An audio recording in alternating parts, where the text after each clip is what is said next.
Being a childless president is a problem to democracy. Being a childless president was once seen as a virtue. In the days since a 2021 clip emerged of the Republican vice presidential candidate, J.D. Vance, criticizing the Democrats for being led by childless figures, people have responded with memes, outrage, and, occasionally, agreement.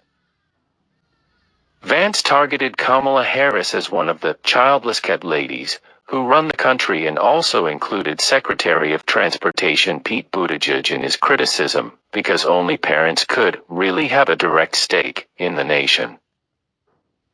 In a recent interview with Megyn Kelly, Vance dug in and stated that he believes that Democrats, especially those who aren't parents, are anti-family and anti-child.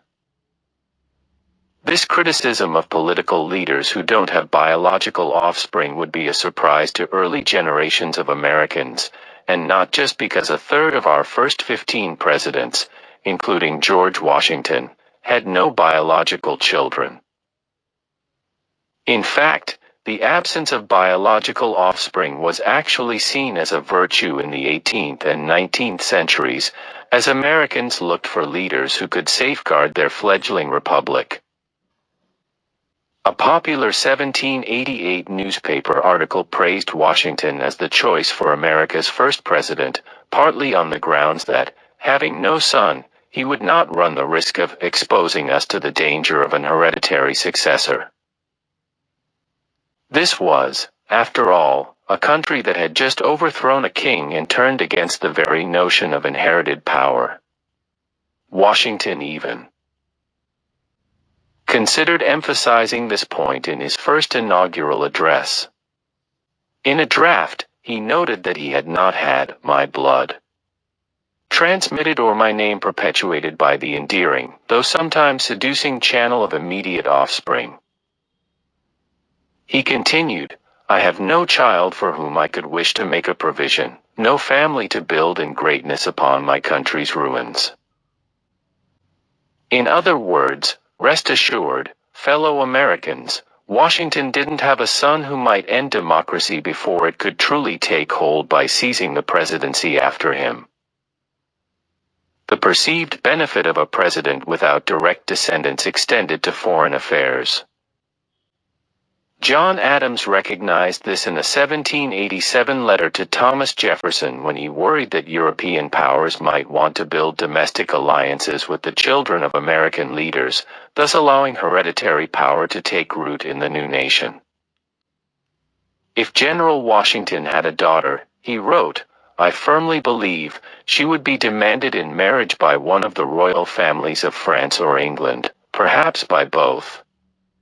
A son, in turn, would be invited to come according to Europe.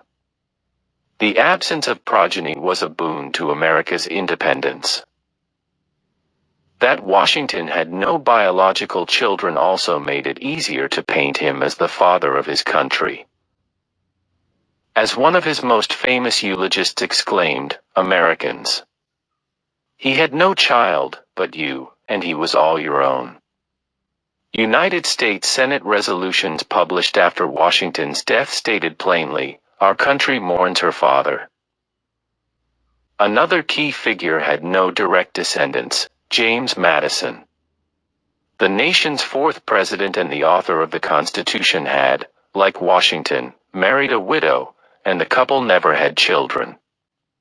A black family's oral history claims Madison as their ancestor, but neither documentary nor DNA evidence have proved a link.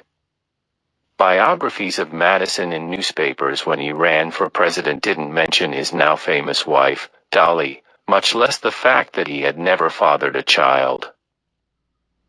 When Andrew Jackson ran for president in the 1820s, the controversy over his campaign had to do with the timing of his marriage to his wife, not his lack of progeny. Lack of children was similarly a non-issue for James K. Polk in the 1840s and James Buchanan in the 1850s. Buchanan was not even married, although his supporters turned that into a positive trait by claiming that he was wedded to the Constitution of his country. It was not until the mid-20th century that our vision of a president, a first lady, and their children solidified into what we now refer to as the first family. All of this raises the question of what we really mean when we label somebody a parent. Nearly 20% of American households with children under 18 include children beyond direct biological descendants, stepchildren, adoptees, grandkids, foster children, other relatives, and unrelated children. Tens of millions of Americans are currently raising children in families that don't look like the traditional nuclear family, and throughout our history, communities of family, friends, and neighbors have helped with child rearing. In an era of genetic genealogy and inexpensive DNA testing, it may be particularly tempting to see biological ties as what matters most. But that ignores, as does Vance's nostalgia for an imagined past more committed than our present to childbearing, the richness of our family life. Many adults living in households without children play key roles in the lives of the kids of their siblings and friends. Neither our democracy nor our family should or even could be governed by biological parents alone. It is the very diversity of experiences of family and parenthood that offers the very perspectives we need in a pluralistic society.